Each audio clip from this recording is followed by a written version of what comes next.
It was quite a dramatic day at the National Assembly on Tuesday after operatives of the Department of State Services blocked lawmakers in the National Assembly from accessing the building. The DSS has now called off that siege, but earlier actions created a huge confusion in the Federal Capital Territory, with PDP senators accusing their APC colleagues of masterminding the siege. Our correspondent Tunji Oye has the rest of that story. It was a Tuesday of drama here in Abuja at the National Assembly complex, as all entrances leading to the Assembly complex have been taken over by men of the Department of State Security, that's the DSS. Staff of the National Assembly, journalists and everybody coming to the National Assembly was stopped from entering the Assembly complex. Now the entrance through the office of the SGF was blocked, and this is the main entrance, is also being manned by the DSS. Initially, some senators like Senator Ben Bruce and Abiodun Olujimi were prevented from gaining entrance into the Assembly complex. But after agitation and protests by the lawmakers, they were allowed in. We're trying to access our offices. The security men have been asked to block all the offices. And beyond that, some people are being allowed to go into the chambers through another route. And we won't take that. We were all elected to be senators. And this impunity cannot stand. This is our country. We're elected members of parliament. And this has never happened before. Senator Ben Bruce says only lawmakers willing to impeach the Senate president were initially given free access. Our colleagues cannot go to work after we adjourned for our summer holidays.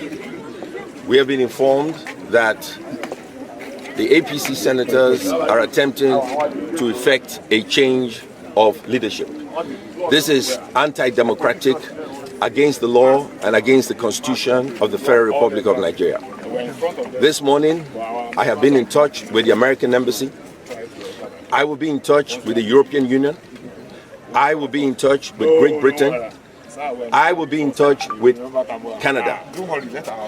In my conversations with these embassies and these countries, I want to make it clear, we are going to ask these Western democracies to revoke the visas of Senator Akpabio and anybody leading this assault on this institution.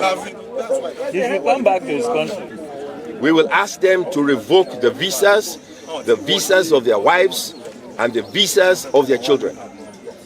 They will not be allowed to leave Nigeria to travel to any nation in Western Europe and North America. And let me say this very clearly.